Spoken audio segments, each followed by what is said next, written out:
నమస్తే. తెలంగాణ రాష్ట్రంలో 17 పార్లమెంట్ నియోజకవర్గాలకు మే 13న పోలింగ్ అయితే జరగనుంది. ఇక అన్ని పార్టీలకు సంబంధించినటువంటి అభ్యర్థులు గెలుపు కోసం శ్రమిస్తున్న పరిస్థితి. మనతో పాటుగా బీఆర్ఎస్ పార్టీ చేవెళ్ళ అభ్యర్థి కాసాని జ్ఞానేశ్వర్ ముదిరాజు ఉన్నారు. అసలు ప్రచారం ఎలా జరుగుతూ ఉంది, గతంలో అక్కడ బీఆర్ఎస్ పార్టీ నుంచే ఎంపీగా గెలిచినటువంటి దాఖలాలు ఉన్నాయి, మరి ఎలా ఉండబోతుంది ఏంది అనే విషయాన్ని తెలుసుకునేటువంటి ప్రయత్నం అయితే చేద్దాం. సార్ నమస్తే, ఎట్లా జరుగుతూ ఉంది ప్రచారం?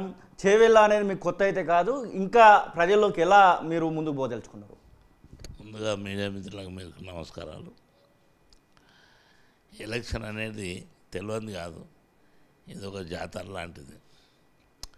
నిత్యము ప్రజలలో ఉండే వ్యక్తులకి ఇది కూడా ఓ ప్రాసెసే.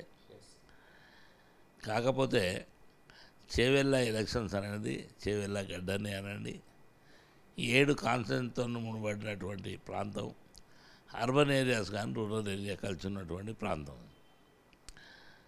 దాదాపు 70-80% ఓట్లు ఒకవైపు, 20-30% ఓట్లు ఒకవైపు. ఓవరాల్గా ఏది చూసినా బీఆర్ఎస్ ప్రభుత్వం కె చంద్రశేఖరరావు గారు ఏం పని చేసిండు 10 సంవత్సరాలు, దాన్ని బేరీ చేసుకుంటారు ప్రజలు. అదేవిధంగా 4 నెలల నుండి కాంగ్రెస్ ప్రభుత్వం వచ్చినాక ఏం వాగ్దానాలు చేసిండు, ఏం చేస్తున్నారు, ఈ రెండింటి మీద ప్రజలు ఓటర్ మహాశయులు బేరీ చేసుకుంటున్నారు. మా వరకు వస్తే 10 సంవత్సరాల లోపల కె చంద్రశేఖరరావు గారు చేసినటువంటి అభివృద్ధి పని ఎవరు మరవలేరు. ఇలాంటి సందర్భం చాలా వచ్చినాయి. వచ్చినప్పుడు ఇలాంటి ఎండలు తీవ్రంగా ఉన్నటువంటి సందర్భాలు కూడా ఉన్నాయి.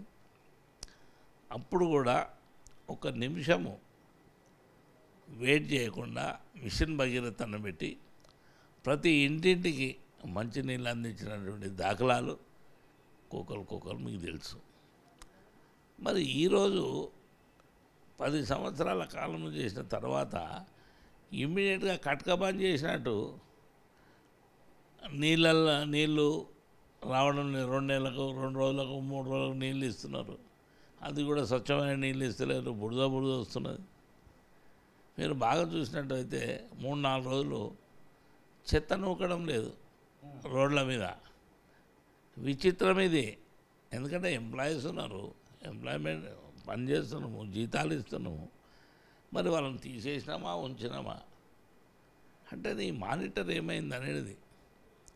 ఇప్పుడు ప్రభుత్వం నడిపే విధానము ఇది కాదు, నిరంతర ప్రక్రియ. అది ఎవరి పనులు వాళ్ళు చేయాలి. మానిటర్ చేసే దాంట్లో లోపాల, అడ్మినిస్ట్రేషన్ లోపమా అది తెలుసుకోవాల్సిన బాధ్యత ఉంది. ఎందుకంటే నేను 2 రోజుల నుంచి చెప్తా ఉన్నా, నేను చెత్త నూకడం లేదు, ఎవరు తీసుకుపోవడం లేదు. అంటే నేనేమంటున్నా అంటే ఏది బాగున్నదంటే మీరు బేరీ చేసుకోవాలని అంటున్నాను నేను. ఇప్పుడు ప్రజలు ఓట్లు వేస్తున్నారు, ఓట్లు వేసే వాళ్ళకు రోజు పొద్దున ఏం కనబడుతుందని తేలాలి మనకు. ఇదే సందర్భంలో మహేశ్వరము, షేర్లింగంపల్లికి సంబంధించినటువంటి, రాజేంద్రనగర్కి సంబంధించినటువంటి ఎమ్మెల్యే అభ్యర్థులుగా మీరే గత ఎమ్మెల్యే ఎలక్షన్స్లో గెలిచినటువంటి సందర్భం కనబడతా ఉంది. ముఖ్యంగా చేవెళ్ళ లోకల్ కూడా మీకు సంబంధించినటువంటి ఎమ్మెల్యే అభ్యర్థి గెలిచినటువంటి దాఖలాలు అయితే కనబడుతూ ఉన్నాయి. 4 ఎమ్మెల్యేస్ బీఆర్ఎస్ వాళ్ళు గెలిచారు. మహేశ్వరం, షేర్లింగంపల్లి, రాజేంద్రనగర్, చేవెళ్ళ. నేను అదే చెప్తున్నా, వాళ్ళు మొత్తుకున్నా అసలు ఎంప్లాయీస్ పని చేయకపోతే ఏం చేస్తారు చెప్పండి. మా దగ్గర మాత్రం ఈ ఇంటి ముంగట చూడండి మీరు. అంటే నేను ఏమన్నా ఎంప్లాయీస్ ఎక్కడ పని చేయకుండా మన వాళ్ళ మీద మానిటర్ చేసే వాళ్ళు లేకపోతే అట్లనే ఉంటుందండి. మీరు మంత్లీ పేమెంట్ ఇస్తురా లేదా? ఇస్తున్నప్పుడు ఇవి ఎందుకు చేస్తలేదు?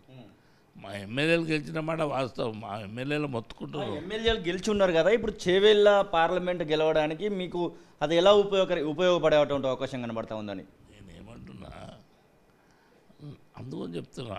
ఎక్కువ శాతం ఉన్నటువంటి ఓట్లు ఆల్రెడీ బీఆర్ఎస్ గెలిచున్నది కనుక తక్కువ శాతం ఉన్నటువంటి ఓట్ల దగ్గర గ్రామాలలో రైతు బంధు కానీ,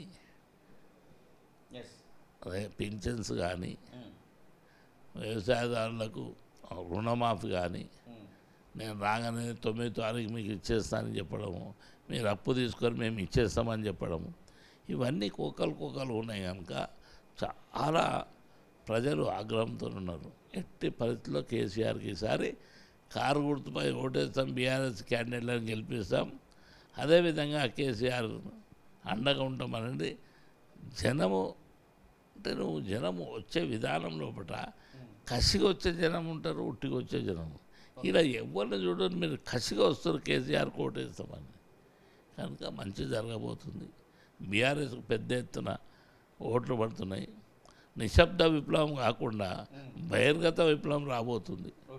కనుక పెద్ద ఎత్తున బీఆర్ఎస్ క్యాండిడేట్లు గెలవబోతున్నారు. ఇక చెవేళ్ళ ప్రాంతానికి వస్తే నేను కూడా జిల్లా పరిషత్ చైర్మన్గా 2001 నుంచి 6 వరకు పనిచేసిన. మేము చేసినటువంటి పనులు కూడా మీ కళ్ళ ముంగటే ఉన్నాయి. ఇప్పుడు ఎక్కడనో లేదు. రంజిత్ రెడ్డి గారు ఇందులోకి వెళ్ళి కాంగ్రెస్ పోయిండు, ఎందుకు పోయిండో ఏం సంగతో ఆయనకే తెలాలి దొరకు. దాని మీద కూడా కార్యకర్తలు చాలా ఆగ్రహంగా ఉన్నారు. ఆయన మీద మీరు చూస్తున్నారు, ఎక్కడికక్కడ నిలబెట్టి అడుగుతున్నారు. అదే కాకుండా కొండ విశ్వేశ్వరరెడ్డి ఆయన పరిస్థితి, బీజేపీ పరిస్థితి మీకు కూడా తెలుసు. మేము ఏమంటున్నామంటే ముగ్గురం కూడా రైట్ ఆర్ రాంగ్